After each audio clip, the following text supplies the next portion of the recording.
ಮಹದೇವಪುರದ KPCC ಕಡೆಯಿಂದ coordinator ಆಗಿ ಕೆಲಸ ಮಾಡ್ತಾ ಇದ್ದೀನಿ.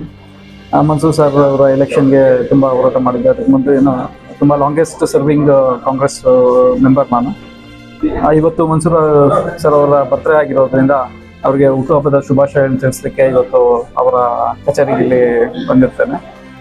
ಸಾಹೇಬರು ತುಂಬ ಶಿಸ್ತಿನಿಂದ ಕಟ್ನಿಟ್ಟಾಗಿ ಮಹದೇವಪುರದ ಕಡೆ ಗಮನ ಹರಿಸಿ ಮಹದೇವಪುರದ ಏನು ಇವತ್ತು ಮೊರಾಲಿಟಿ ಕಳ್ಕೊಂಡಿದ್ದಾರೆ ನಮ್ಮ ಕಾಂಗ್ರೆಸ್ ಕಾರ್ಯಕರ್ತರು, ಅದನ್ನು ಬೂಸ್ಟ್ ಮಾಡಲಿಕ್ಕೆ ಏನೆಲ್ಲ ಮಾಡ್ಬೋದು ಆ ಕಾರ್ಯಕ್ರಮಗಳನ್ನ ಹಮ್ಮಿಕೊಂಡು ನಮಗೆ ಶಕ್ತಿ ತುಂಬಿದ್ದಾರೆ. ಸರಿ, ಸೊ ಅಂಥ ಲೀಡರ್ ಒಬ್ಬರು ನಮಗೆ ಸಿಕ್ಕಿರ್ತಕ್ಕಂಥದ್ದು ನಮ್ಮ ಸುದೈವ. ಅವ್ರಿಗೆ 100 ವರ್ಷ ಆಯುಸ್ಸು ದೇವರು ಕೊಡಲಿ ಅಂತ, ಮತ್ತೆ ಶೀಘ್ರವಾಗಿ ಅಧಿಕಾರ ಕೊಡಲಿ ಅಂತ ನಾನು ದೇವರಲ್ಲಿ ಪ್ರಾರ್ಥಿಸ್ತೀನಿ. ಸರ್, ಒಂದು ಹೊಸ ಯುವ ನಾಯಕರು, ಚೈತನ್ಯ ತುಂಬಿರ್ತಕ್ಕಂಥ ನಾಯಕರು.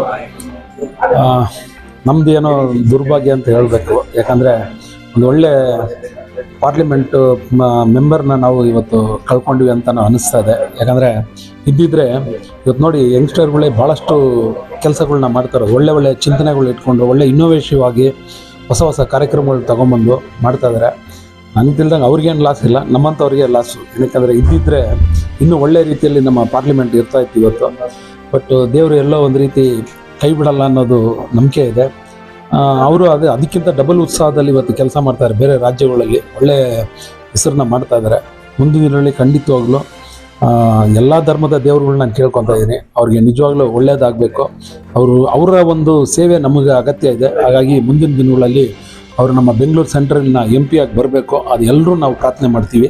ಅವರಿಗೆ ಹುಟ್ಟುಹಬ್ಬದ ಈ ದಿವಸ ಈ ಒಂದು ಪ್ರಾರ್ಥನೆಯನ್ನು ಸಲ್ಲಿಸ್ತಾ ಇದ್ದೀನಿ, ಹಾಗೂ ಅವ್ರಿಗೆ ಶುಭಾಶಯಗಳನ್ನ ನಡೆಸ್ತಾ ಇದ್ದೀನಿ. ಮುಂದಿನ ದಿನಗಳಲ್ಲಿ ಖಂಡಿತವಾಗ್ಲೂ ಅವ್ರ ಸೇವೆ ನಮಗೆ ಬೇಕು, ಅವ್ರು ಬರಲೇಬೇಕು ಅಂತ ಕೇಳ್ಕೊತಾ ಇದ್ದೀನಿ.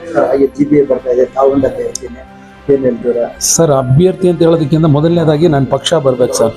ಬೆಂಗಳೂರಲ್ಲಿ ನಮ್ಮ ಪಕ್ಷ ಬರಬೇಕು. ಯಾಕಂದರೆ ಇವತ್ತು ನನ್ನ ವ್ಯಕ್ತಿತ್ವಕ್ಕಿಂತ ಬೆಂಗಳೂರಿನ ಅಭಿವೃದ್ಧಿ ಭಾರಿ ಇಂಪಾರ್ಟೆಂಟ್ ಇದೆ. ಸೊ ಹಾಗಾಗಿ ಪಕ್ಷ ಬರಬೇಕು. ಮುಂದೆ ನಮ್ಮ ನಾಯಕರುಗಳು ಅದ್ರ ಬಗ್ಗೆ ಯೋಚನೆ ಮಾಡ್ತಾರೆ. ನಮಗೆ ಯಾರೇ ಕೊಡಲಿ ನಮ್ಮ ಪಕ್ಷ ಗೆಲ್ಲಬೇಕು. ಬೆಂಗಳೂರಲ್ಲಿ 5ರಲ್ಲೂ ಕನಿಷ್ಠ ಪಕ್ಷ 4 ಆದರೂ ಬೆಂಗಳೂರಲ್ಲಿ ಕಾಂಗ್ರೆಸ್ಸು ಚುಕ್ಕಾಣಿನ ಹಿಡಿಬೇಕು. ಇಷ್ಟೇ ನಮ್ಮ ಆಸೆ ಸರ್. ಮನ್ಸೂರ್ ಅಲಿ ಖಾನ್ ಅವರು AICC ಸೆಕ್ರೆಟರಿ, ನನಗೆ ಒಳ್ಳೆ ಸ್ನೇಹಿತರು. ಅವ್ರ ಹುಟ್ಟುಹಬ್ಬದ ದಿನ ನಾನು ಶುಭಾಶಯ ತಿಳಿಸಕ್ಕೆ ಬಂದಿದ್ದೀನಿ. ಅವ್ರಿಗೆ ದೇವರು ಆಯಸ್ಸು, ಆರೋಗ್ಯ, ಸ್ಥಾನಮಾನ ಎಲ್ಲ ಕೊಟ್ಟು ಅವ್ರನ್ನ ಕಾಪಾಡಬೇಕು ಅಂತ ಹೇಳಿ.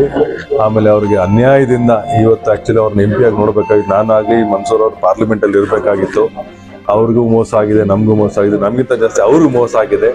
ಪಾಪ ಅವರಂಥವ್ರು ಪಾರ್ಲಿಮೆಂಟಲ್ಲಿ ಇದ್ದರೆ ನಮ್ಮ ರಾಜ್ಯಕ್ಕೆ ಒಳ್ಳೇದಂತ ನಾನಾದರೂ ಭಾವಿಸ್ತೀನಿ.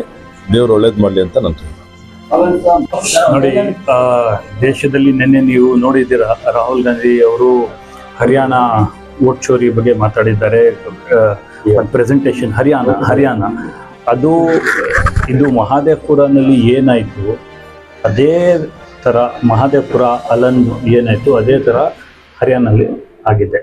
ಹರಿಯಾಣದಲ್ಲಿ ಅಸೆಂಬ್ಲಿ ಎಲೆಕ್ಷನ್ ನೋಡಿದ್ರೆ ನೀವು ಬ್ಯಾಲೆಟ್ ವೋಟ್, ಪೋಸ್ಟಲ್ ವೋಟ್ ಬರುವಾಗ ನಮ್ಮ ಲೀಡ್ ಇದ್ದಿದ್ದು 73 ಕಾನ್ಸ್ಟಿಟ್ಯೂನ್ಸೀಸ್, BJP 17. ಅಲ್ಲಿನೂ 25 ಲಕ್ಷ ವೋಟು ಚೋರಿ ಮಾಡಿದ್ದಾರೆ. Fake votes, duplicate votes and bulk vote ಅಲ್ಲಿ. ಮತ್ತು Form 6 ಡೀಟೇಲ್ಸ್ ಕೊಟ್ಟಿಲ್ಲ ಎಲೆಕ್ಷನ್ ಕಮಿಷನ್. Form 7 ಮಹದೇವಪುರ ಆದಮೇಲೆ election commission Form 6, Form 7 details ಕೊಡ್ತಾ ಇಲ್ಲ.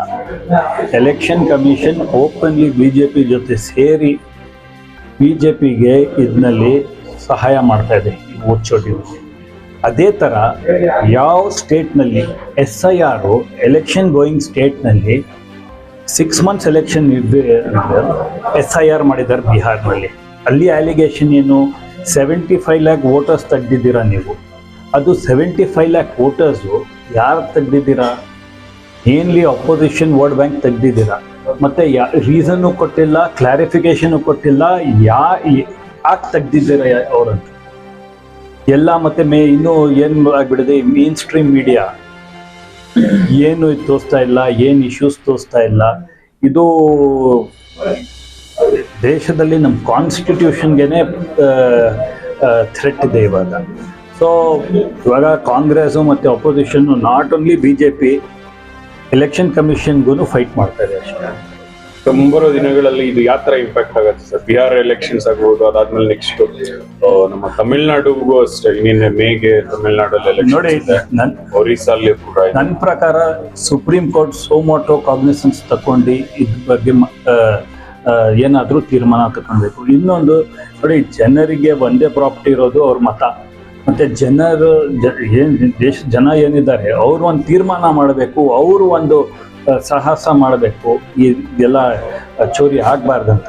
ಅದಕ್ಕೆ ಎಲ್ಲ BJP ಅಗೇನ್ಸ್ಟ್ ವೋಟ್ ಮಾಡಬೇಕು. ಬಿಕಾಸ್ BJP ದೇಶ ಹಿತದಲ್ಲಿ ಒಳ್ಳೆ BJP ವೋಟ್ ಮಾಡಿದ್ರೆ ಒಳ್ಳೆ ರಿಸಲ್ಟ್, ದೇಶಕ್ಕೆ ಪ್ರಾಬ್ಲಮ್ ಆಗುತ್ತೆ. ಸರ್, ನೀವು MP ಎಲೆಕ್ಷನ್ ಅಲ್ಲಿ ಕೆಲವೇ ಮತ ಅಂತರದಲ್ಲಿ ನೀವು ಸೋಲ್ತೀರ. ಅಂದ್ರೆ ಈ ಒಂದು ಪ್ರಕರಣ ಬಂದ ಮೇಲೆ, ಈ ಒಂದು ಪ್ರಕರಣದಿಂದ ದೊಡ್ಡ ಮಟ್ಟದಲ್ಲೇ ದೇಶದಲ್ಲೇ ಒಂದು ಸಂಚಲನ ಮೂಡಿಸಿತು.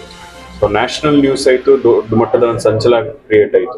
ಸೊ ಇಲ್ಲ ಅಂದಿದ್ರೆ ನೀವು ಗೆಲ್ತಾ ಇದ್ರಿ. ಆದ್ರೆ ಆ ಒಂದು ಸ್ಟ್ಯಾಚು ಇದೆಲ್ಲ ನೋಡಿದಾಗ, ಸೊ ಅದ್ರ ಬಗ್ಗೆ ಅಂದ್ರೆ ನೀವು ಹೆಂಗೆ ಭೇದಿಸ್ತೀರಿ, ಅದ್ರ ಬಗ್ಗೆ ಹೇಳಿದಾಗ ಮತ್ತೆ ಹೆಂಗೆ ನೋಡಿ, ನಾನು ಒಂದು ರೆಪ್ರೆಸೆಂಟೇಷನ್ ಕೊಟ್ಟಿದ್ದೀನಿ ಎಲೆಕ್ಷನ್ ಕಮಿಷನ್ಗೆ ಮಹಾದೇವ್ಪುರ ಬಗ್ಗೆ. ಇನ್ನೂ ಎಲೆಕ್ಷನ್ ಕಮಿಷನ್ ಏನು ರಿಪ್ಲೈ ಮಾಡಿಲ್ಲ. ಎಲೆಕ್ಷನ್ ಕಮಿಷನರು ಪ್ರೆಸ್ ಕಾನ್ಫರೆನ್ಸ್ ಮಾಡ್ತಾರೆ, ಮಹಾದೇವ್ಪುರ ಬಗ್ಗೆ ಮಾತಾಡಿದ್ರೆ ಅವರು ಏನು ಆ ಪ್ರಶ್ನೆಗೆ ಉತ್ತರನೇ ಕೊಡಲ್ಲ. ಇದು ಎಲ್ಲ ಕಡೆ ಬ್ಲಾಕ್ ಮಾಡ್ತಾ ಇದ್ದಾರೆ. ಮತ್ತು ಎಲೆಕ್ಷನ್ ಕಮಿಷನ್ ಕಾನ್ಸ್ಟಿಟ್ಯೂಷನಲ್ ಅಥಾರಿಟಿ ಅಂತ ಹೇಳ್ತಾರೆ. ಕಾನ್ಸ್ಟಿಟ್ಯೂಷನಲ್ ಅಥಾರಿಟಿ ಅಡ್ವಾಂಟೇಜ್ ತಗೊಂಡು ಜನರಿಗೆ ಡಿಸ್ಅಡ್ವಾಂಟೇಜ್ ಮಾಡ್ತಾರೆ. ಅವರು ಒಂದು ದಿವಸ ಒಂದು ಇನ್ವೆಸ್ಟಿಗೇಷನ್ ಮಾಡಿಲ್ಲ, ಏನು ಮಾಡಿಲ್ಲ. ಇದು ಒಂಥರ election commission is responsible for this vote Chori.